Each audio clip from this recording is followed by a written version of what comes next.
morning, and welcome to the virtual Sunday service for the Unitarian Universalist Fellowship of Lake Norman.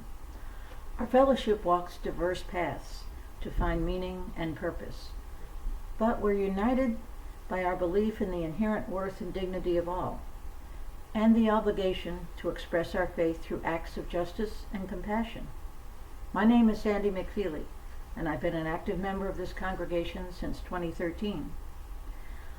When we get together as a community, we light a chalice and share a thought about what that lighting means.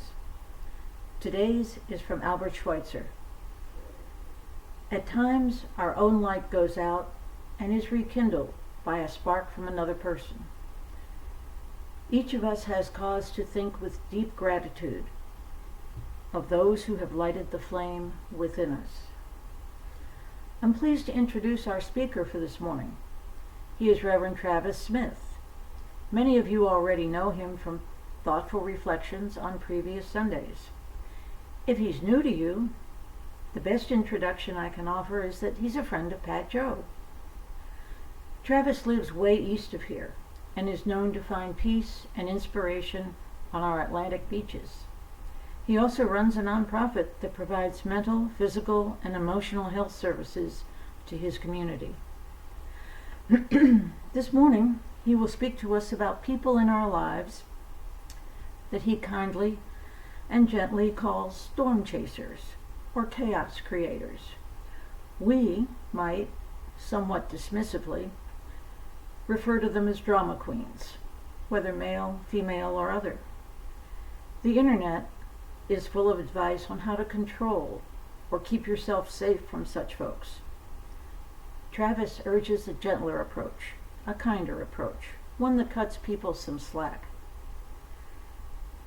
including when the storms being chased turn out to be of our own making. Before Travis begins, I'd like to share 14 lines from the poet Edna St. Vincent Millay that seem to fit, unless of course they're tongue-in-cheek. I couldn't quite decide. I note without judgment that the poet refers to chaos as he. She writes, "I will put chaos into 14 lines and keep him there, and let him thence escape if he be lucky. Let him twist and ape flood, fire, and demon. His adroit designs will strain to nothing in the strict confines of this sweet order, where, in pious rape, I hold his essence and amorphous shape, till he with order mingles and combines. Past are the hours, the years of our duress, his arrogance, our awful servitude. I have him. He is nothing more nor less than something simple, not yet understood. I shall not even force him to confess or answer. I will only make him good." And now I'll turn it over first to Travis Smith, and then to our own Mike Alec for his musical reflection. So the year is 1996. It's a very, very, very important year. Some interesting things that happened in 1996 was, one, the Supreme Court made the first ruling in favor of gay rights since 1958. So there had been a span of Supreme Court decisions from 1958 to 1996 that unfortunately discriminated against individuals who were homosexual. But 1996 was the first ruling that went in favor. Now, of course, it took a good many years to get fully treated differently from the Supreme Court, and I would argue that in our society we still aren't where we need to be. But it happened in 1996. 1996 was also the year that the Atlanta Summer Games, the Olympics, came to the United States. Now, as a kid growing up in the upstate of South Carolina, the Olympics coming to Atlanta was a big deal. I can remember thinking, I've been there, I've seen that, as it played out on TV. And tragically, the Olympic Park bombing happened, as you know, during the games. That was 1996. The Unabomber was also arrested in 1996, another big event from that year. There were lots of other events that happened, some political, such as Bill Clinton being reelected as president in 1996. There were other issues in our society, such as Osama bin Laden actually came to the forefront of the scene in 1996 and wrote a scathing statement toward the West, and that began some of his movement, sadly. But all those things happened in 1996, and as important as those are, let me also tell you something else that happened in 1996. In 1996 was my senior year of high school. Now, I don't know if anywhere else had this tradition, but in Chesney, South Carolina, back then, we had something called Senior Skip Day. Now, a very interesting concept because the school knew about it. Matter of fact, they grilled hamburgers and hot dogs for us that day and then just said, go along your way. Don't stay at school for the rest of the day. My memory is a little fuzzy on what day of the year it was because I think if I remember right, it had something to do with your 96th day of school for me, because class of 96. So the senior skip day changed every year. But nonetheless, we had this weird tradition that was sanctioned even by the school as an unofficial holiday if you were a senior. So in 1996, in the spring, we had our senior skip day. I remember it was so fun. The principal grilled, as I said, hamburgers and hot dogs for us. We all laughed. We played football out on the quad area of the high school. And then after lunch, we were free to go. So me and a group of friends loaded up in our cars and we headed to the next big town, which was Spartanburg, to see a movie. In 1996, the release of not very critically acclaimed movie called Twister came out. And it had only been out a few days. I remember that because my friends and I, we loaded into the theater and we watched Twister. Definitely not Helen Hunt's most reprised role. But this movie, if you remember, was about a couple of individuals and a whole team, as a matter of fact, who liked to chase storms. So the goal was they would find these tornadoes across the Midwest and they would do their best to get in the middle of them.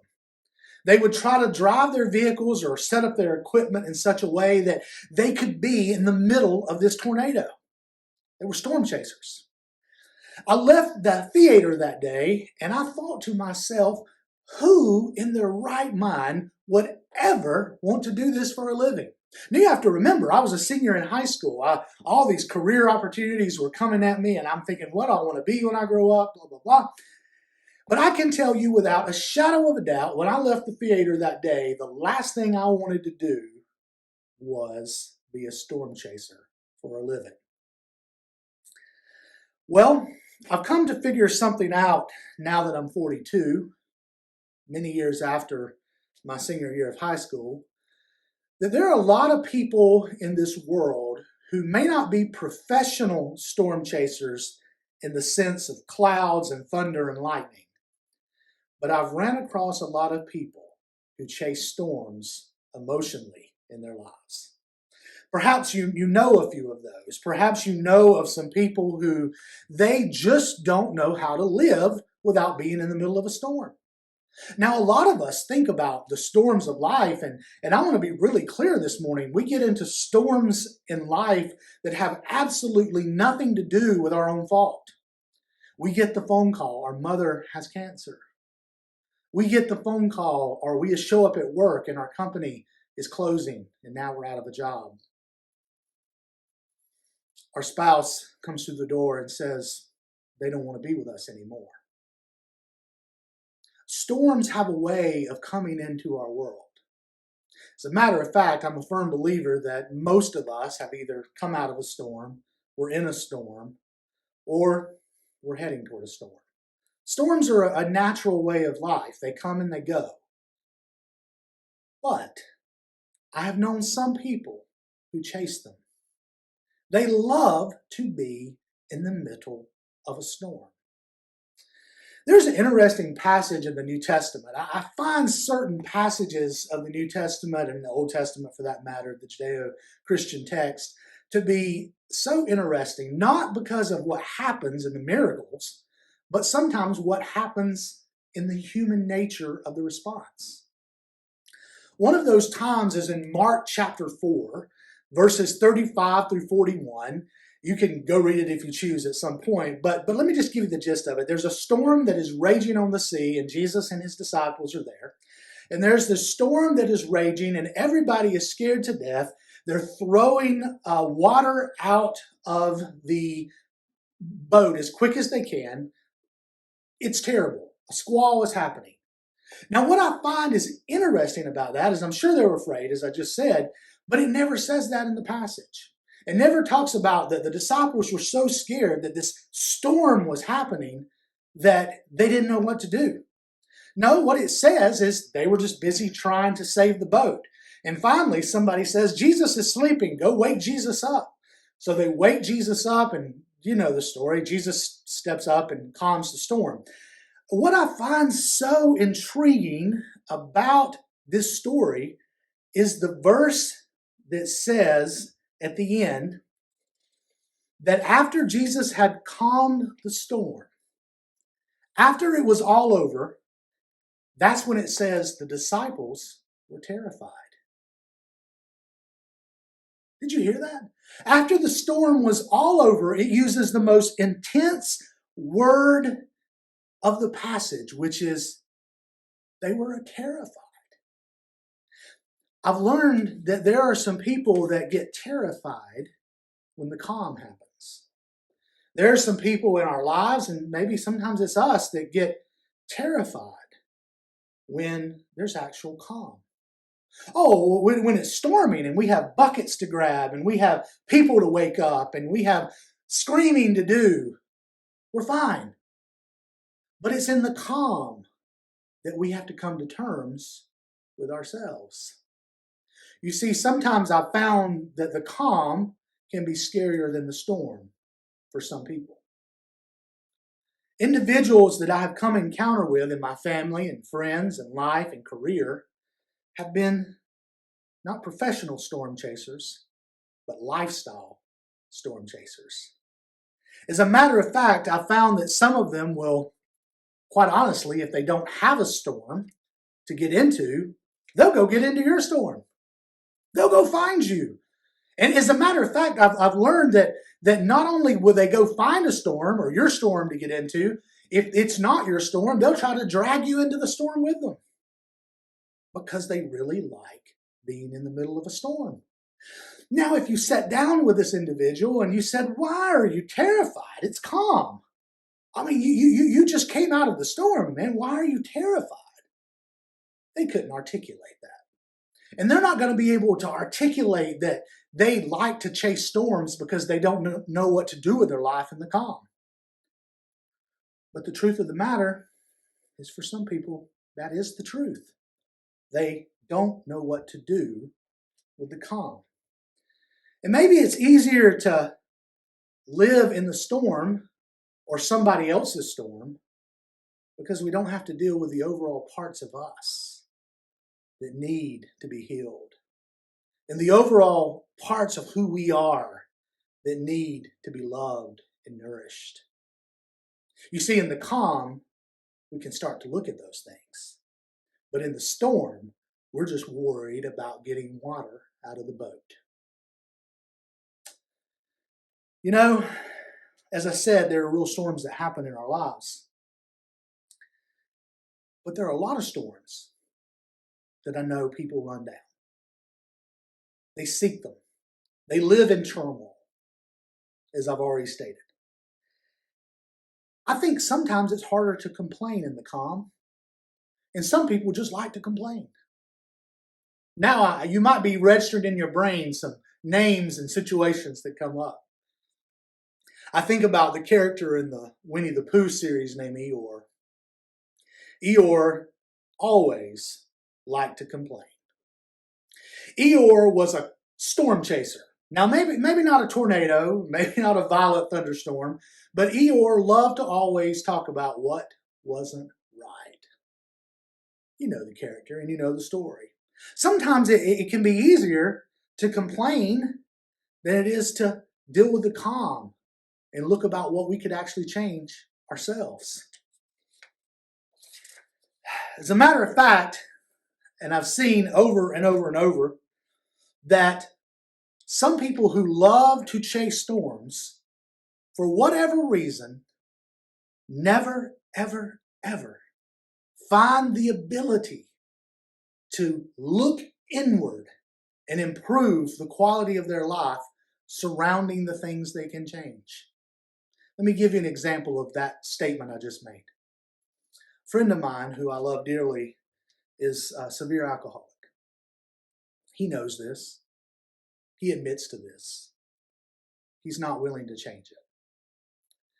He told me just a few weeks ago, he said, Travis, the only time that I feel normal is when I'm intoxicated. I have to get intoxicated to feel at ease. And I heard what he told me and it sunk into my brain, and I know that my friend is a storm chaser. He can't deal with the calm. The calm feels so uncomfortable that he has to create the storm. I told my friend that day that I didn't use the storm analogy, but I said, until you can find some sobriety, your family will suffer. Until you can find some sobriety, your relationships with friends will suffer. Until you can find some sobriety, your relationships at work and your career may suffer. You see, what I've learned about storm chasers is that if they continue to chase storms, no one in their life has peace. And sometimes people in their lives have to choose to exit, to go find peace. So I'm saying today to the storm chasers, and I know I'm not speaking to any, but if I happen to, if you are a storm chaser today, for your family's sake, let's find a way to stop. For your friends and your coworkers' sake, let's find a way to stop. And maybe even from a spiritual standpoint, for God's sake, stop.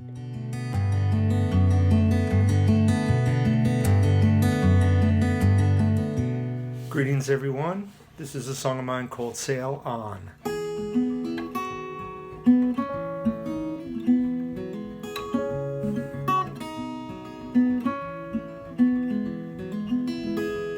Big dreams, they've come and gone.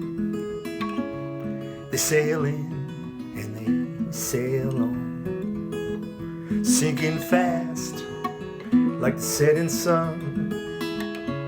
Sail on, yeah, sail on. Take care of this heart of mine, so frail and so blind. Grip that sand till it's gone. Sail on, hey, sail on.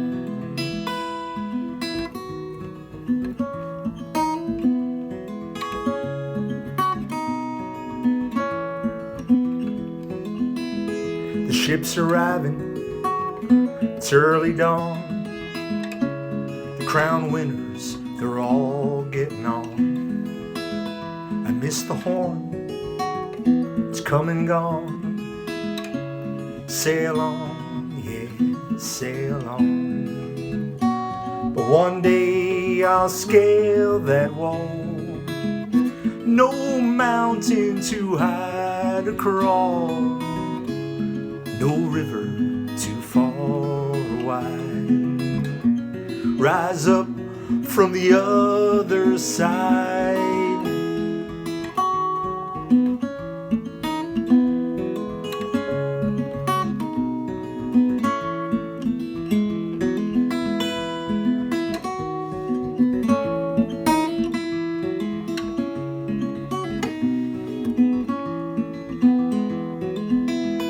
Sun sets on another day. rose up and it flew away. That star I wished upon, dream on, yeah, dream on. But take care, this heart of mine, your words are sweet and kind. Grip that sand till it's gone. Sail on, hey, sail on.